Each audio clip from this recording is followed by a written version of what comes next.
I got to tell you, man, I don't know what it is, but Terrell Owens and I have this love-hate relationship.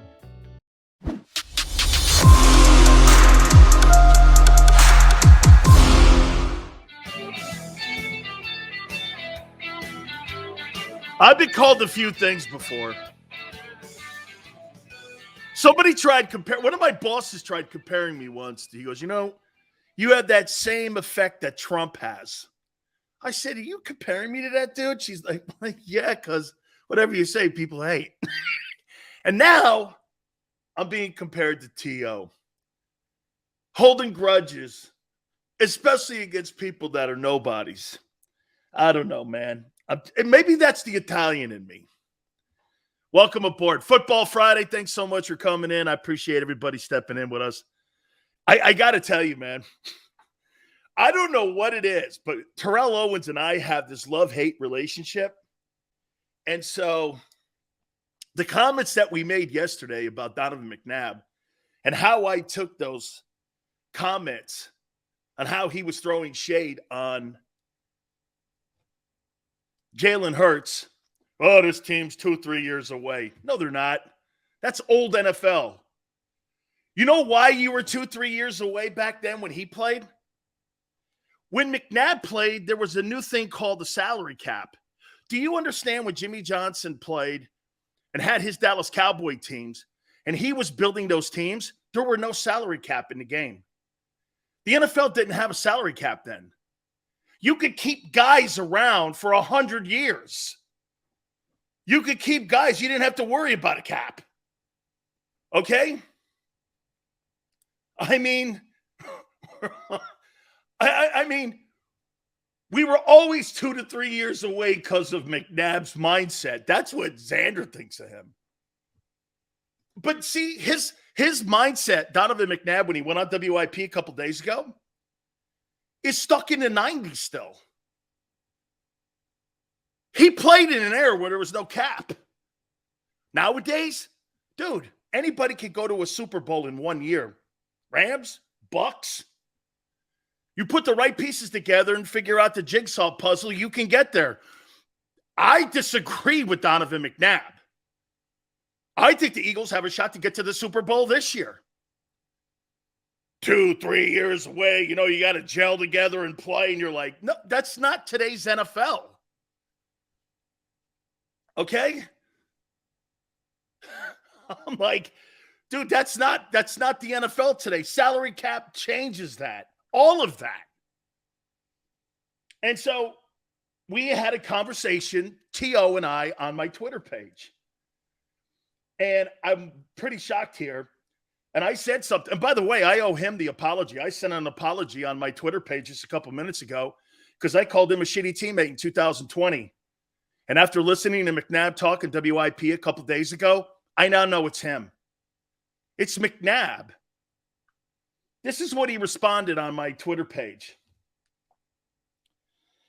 I tried telling y'all years ago, but because everyone thought I was the bad guy and the media didn't help the situation by putting their spin on the untrue negative perception, I've never seen a more jealous person.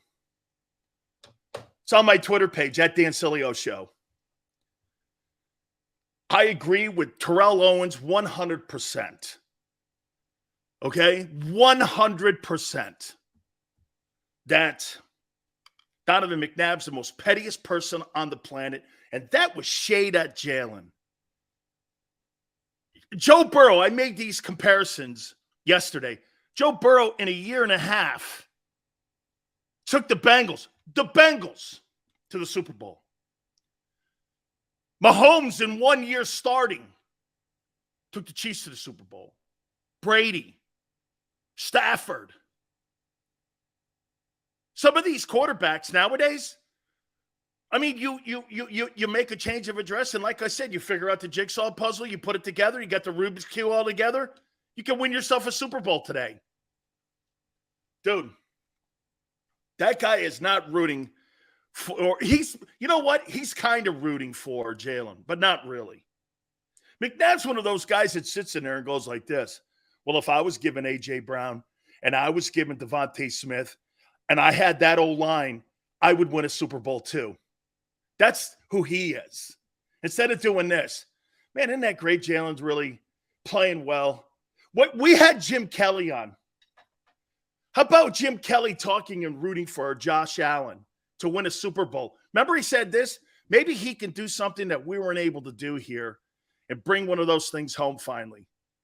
Remember when Jim Kelly, who went to 4 of them, is rooting for Josh Allen to succeed, to win a Super Bowl.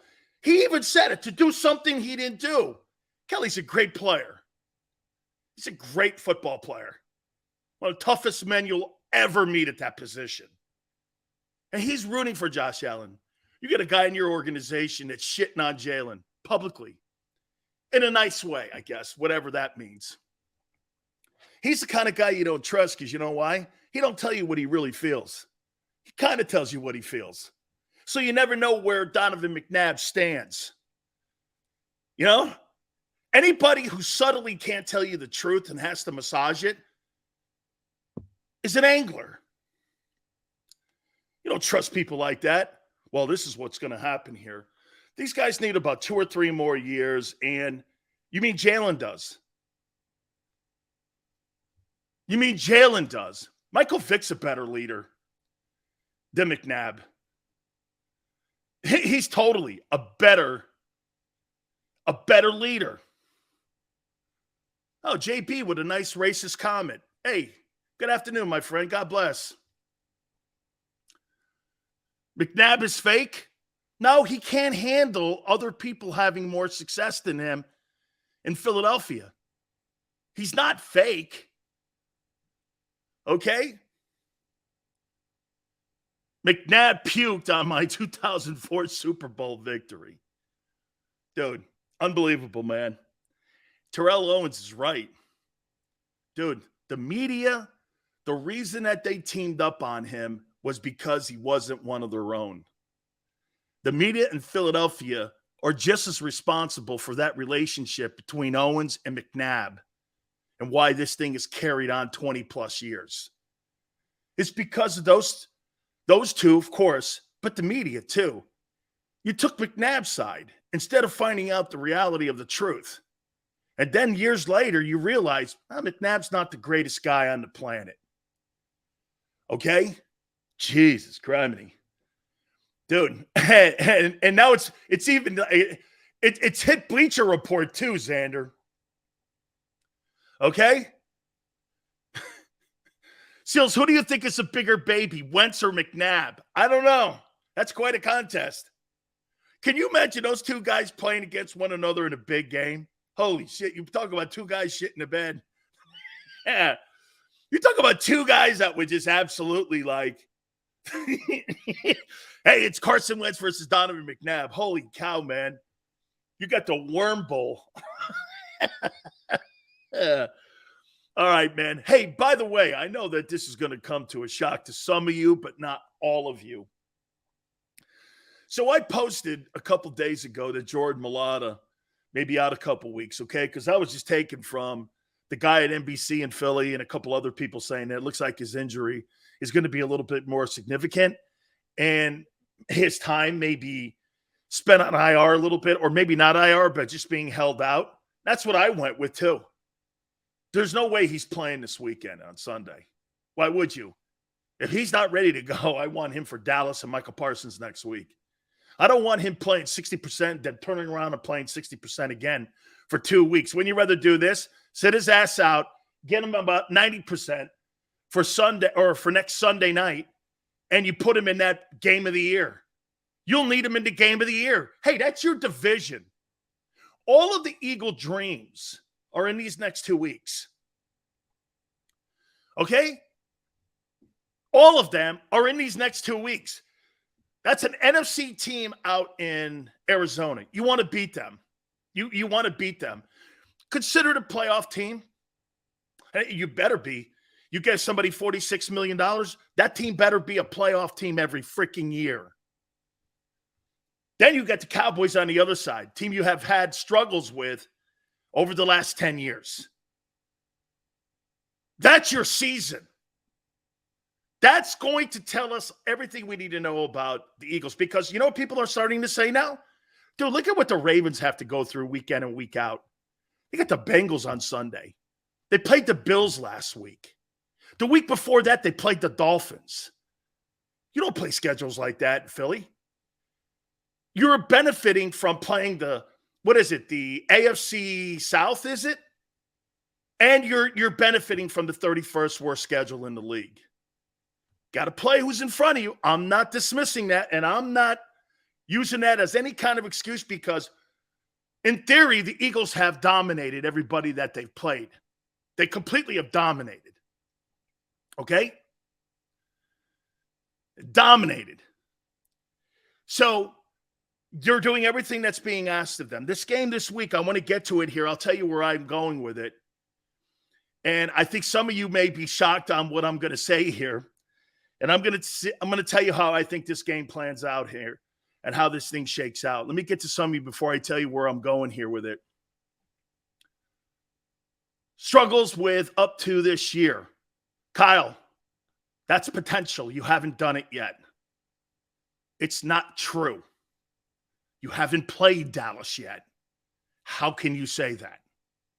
Dallas is 3-1 too. Their defense looks awful good. Okay. Sills, how about Matt Ryan? We'll get to that game last night too. That thing was absolutely unwatchable. Russell Wilson, he looks terrible. And the coach that's coaching the Broncos, Nathaniel Hackett, man, I don't know. Do you think he makes Thanksgiving? That guy might not make Thanksgiving. JM, the Cardinals are also banged up too. I agree.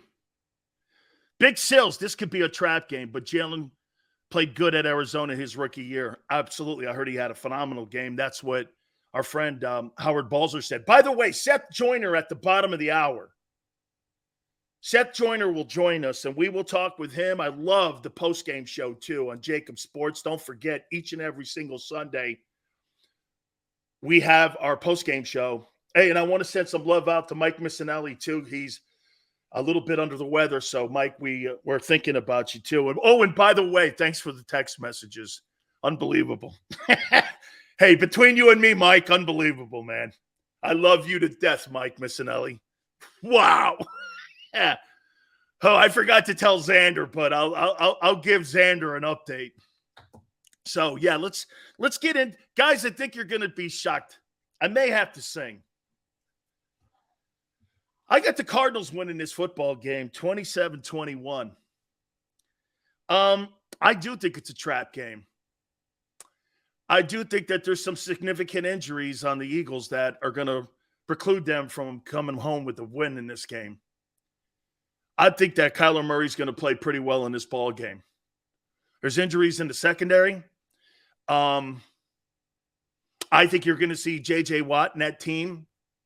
I think they're going to put it together, and I think you're going to see Arizona. The only thing that bugs me about Arizona in this game is that I don't know if their running game is good enough. And now with Mulata potentially, from what I'm hearing, not playing Sunday. And even if he is, he's not 100%. You got injuries all now starting to creep up in that O-line a little bit. It's going to be interesting to see how Goddard plays. But I'm taking the Arizona Cardinals 27-21 in an upset. I think that they're going to be thinking about Dallas. The Cowboys, in my opinion, is really the prize in this whole thing over the next 2 weeks. So I got the Cardinals 27-21. Winning this football game on Sunday. I think Murray outplays Jalen. And I think Murray and Hollywood Brown, and I think all those guys, A.J. Brown, Devonta, it's going to be a pretty good show. I think it's going to be a real good ball game. I think this game's going to be close. Again, like I said, 27-21. What's the point spread in that game? I'm not sure what the point spread is. Is it 5.5 or 6? I forget which one that is. I think I'm not sure what that is on the point spread, but yeah, I got the Cardinals winning. All right. I think the Eagles take it. Sills, be real. You don't believe that. I do. 5.5, 27-21. Totally believe that. I think they pull this win out. I think they're a good football team. Okay? Okay, Murray, A square. Eagles move to 5-0. That's what Xander has. All right. You betting against Stoutland? No. I'm betting on Murray to outplay Jalen. Yeah, I'll take that. I'm taking Murray to outplay Jalen Hurts. Yeah. Both guys want to outplay one another, and I think Kyler Murray outplays him. I told you this before. I don't really like the guy, but I think he outplays Jalen this week. Sills, why are you such a why do you mean such why can't I think that you're going to win the East and win the NFC? What do you want me to pick them to win every game? I don't believe they're going to win every game. I think you're going to lose about 3 or 4 games. This is one of the games. I thought you'd go 2-4. I was wrong. Jesus criminy. You want me to say something today that I don't believe? Okay, Eagles win 27-21. I thought about it last night. I said, I think this is a trap game. Man. I do. This is one of those football games right before you play your big game, the game of the year. 2 teams with 1 loss. Yeah. 27-21 Cardinals. Xander's got you winning 72-0. Yeah. So, Wells, why are you such a hater? What have the Cardinals done for you to feel that way? Same thing the Eagles have done. Not much. I just think he's going to outplay Jalen Hurts. What if the Eagles? The greatness. You know, the Lions will probably go 1-4 now after this weekend. You'll be telling me how great the Lions are. I said they're improved. I didn't say they were going to be a playoff team like everyone in Philly is. Oh, it's a playoff. That's a really good team. You're like, really? 1-4? Charles goes like this, Sills, man, you're smart. Dude, I think it's a trap game. DeAndre Hopkins would have given them a better chance in this football game. Like I said, man, I think Murray's got to play against people like Jalen Hurts and beat him to validate. There's more pressure on Kyler Murray in this game than there is on Jalen Hurts. Jalen Hurts, I mean, look, 1.4 guy, whatever. 46.1, can't lose to a guy making $1.4 million and validate that. He's got to play his ass off. That's why I'm looking at it too that way. He's got to play. Dude, he gets beat by Hurts. Wow. You're Steve Keim. You got to do this. Watch this. If this guy takes down $246 million a year guys, boy, man, I'm telling you, if I am Jalen Hurts' agent at Clutch Sports, bro, you better back up that Brinks truck because we are coming. Whoa. Dude, you will have no leg to stand on. Clutch Sports will have you by the short hairs. If this kid beats Kyler Murray and Dak Prescott in consecutive weeks, and then he does it in prime time on Sunday night next Sunday. Whoo, baby. This is where I'm going. That's why I'm saying I think the heat's on Kyler Murray to win this game. He's got to. You gave him $46 million to beat people like Hurts and the Eagles. This is really more of me looking at Kyler Murray and going, okay, well, you got to validate that money, dude. You got to validate that dough. Just like I'm telling you, Jalen Hurts hasn't validated me giving him $45 million yet. He will if he beats him. He will. He beats Kyler Murray. What are you going to say then? Sileo, what are you going to say then? I don't know. This is more of a declaration on Murray. You guys, do you understand where I'm going? What is Jalen's primetime record? You mean against playoff teams? 0-6. Yeah, picking. No, Pickin. Kyler Murray makes $46.1 million. The only guy that makes more money than him annually is Aaron Rodgers. The best contract's in Cleveland because it's $230 guaranteed. But the annual salary is Rodgers and then Murray.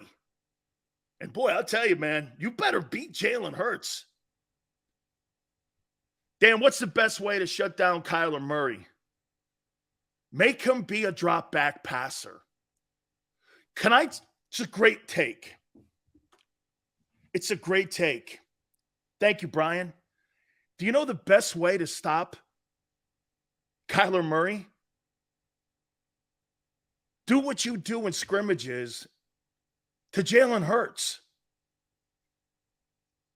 You see, the Cardinals have practiced every week, every year, every scrimmage, controlled scrimmage, what have you, versus Kyler Murray.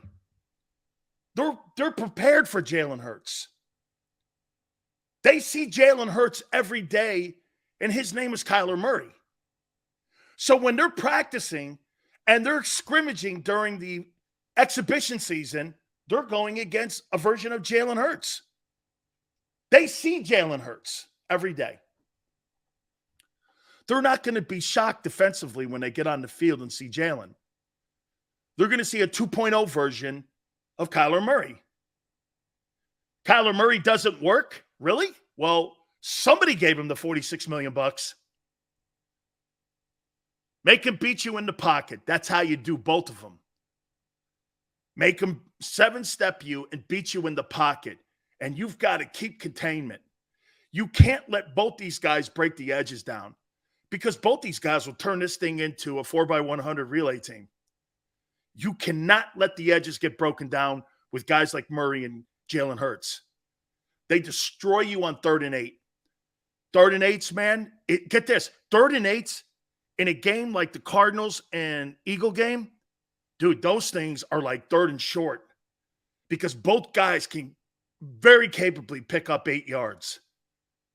Okay, 3rd and 8. How many times did you do this so far? And this 4-0 start with the Eagles go like this. 3rd and 8.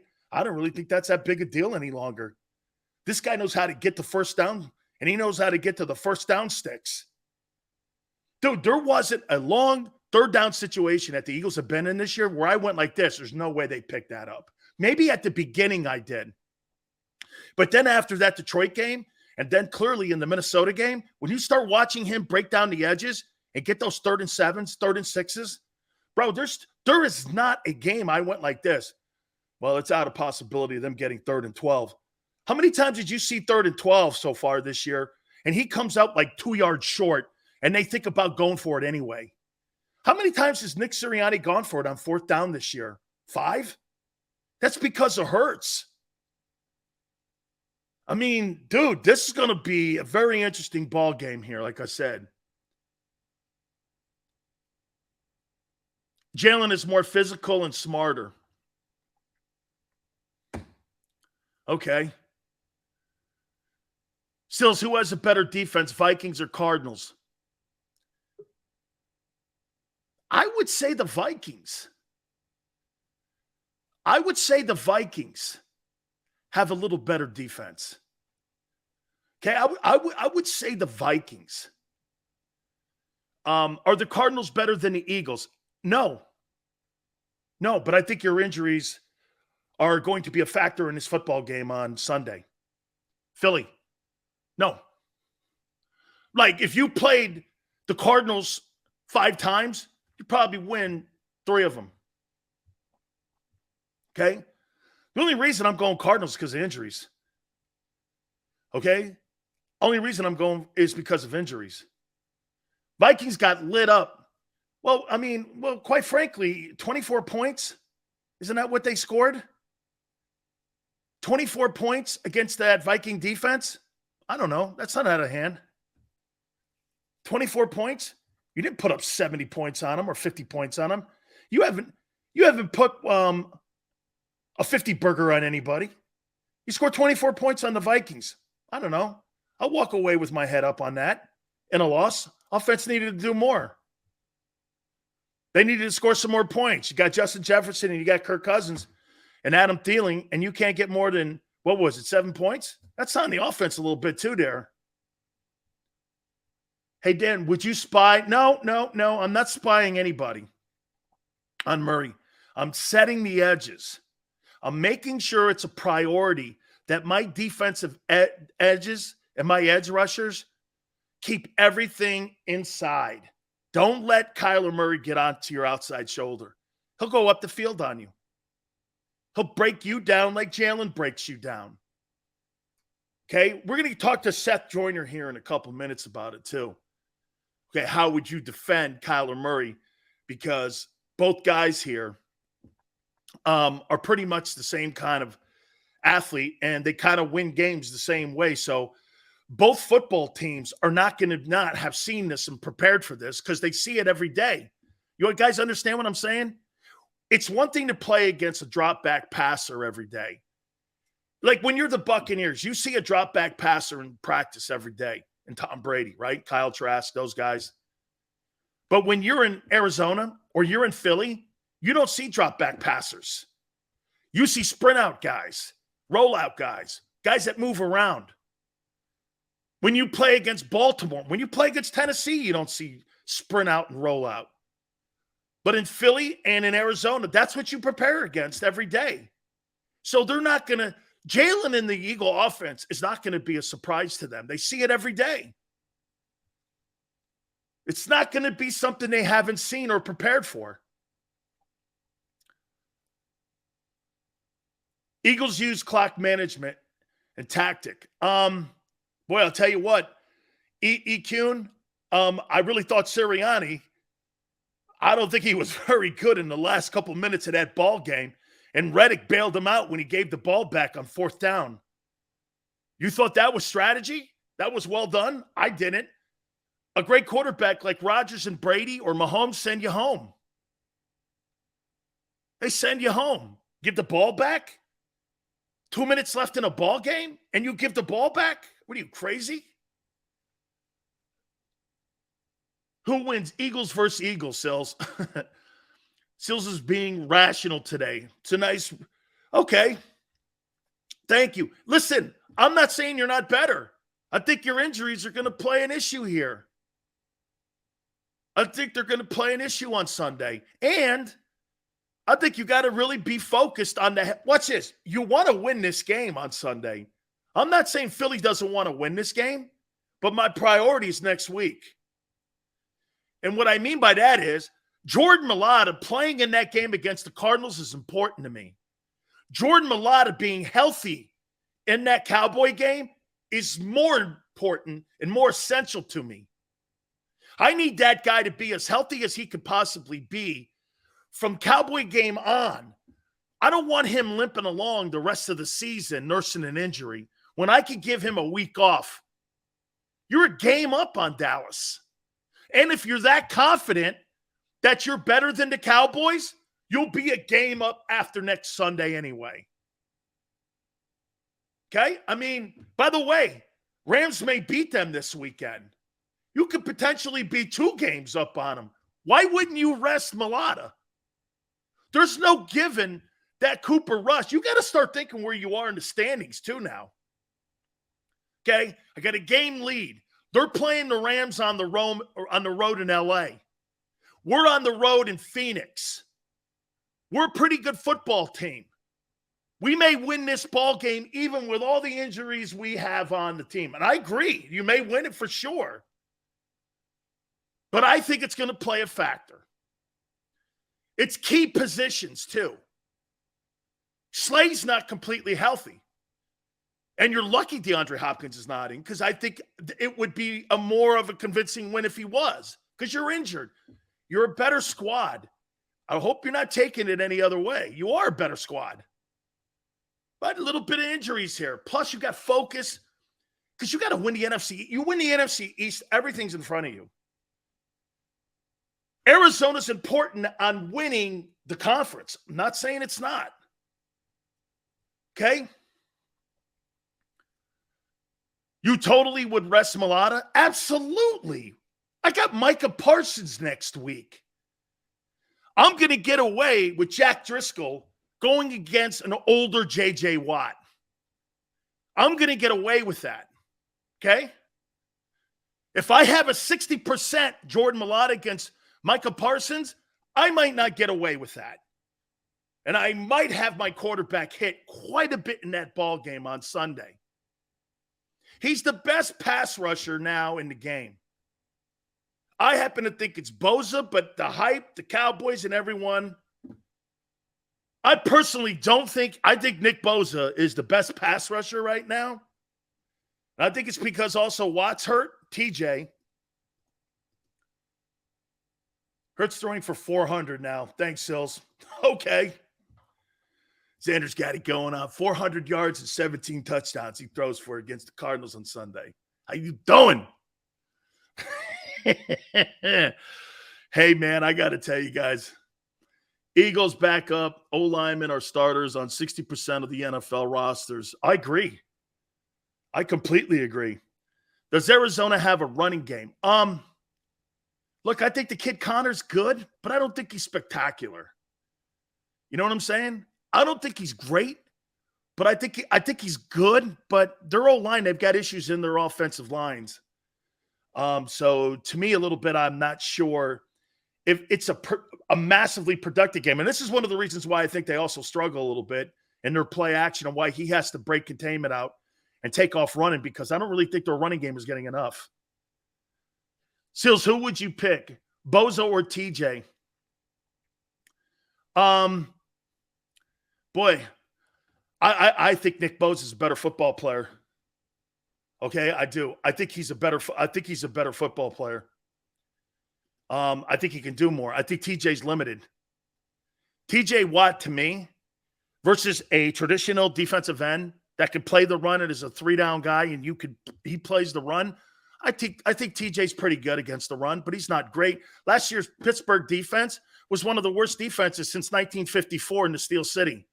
They couldn't stop anybody. And you had Cameron Hayward there too, an all-pro D tackle, and your yards against the rush were terrible. Dude, you want to be considered a great defensive football team? You know where it starts? It starts stopping the run.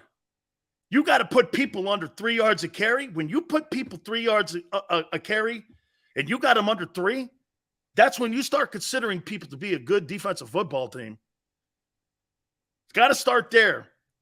You stop the run. You run the ball in this league since 1920. How many times do you guys see this? Teams throw for 500 yards and lose. Hey, when you see a team run for 250 yards, you know what that's like doing? Watch this. See my hands? You put handcuffs on me. You walk over to the sideline. You look at your coach and go, I really can't do anything about it because they're kicking my ass.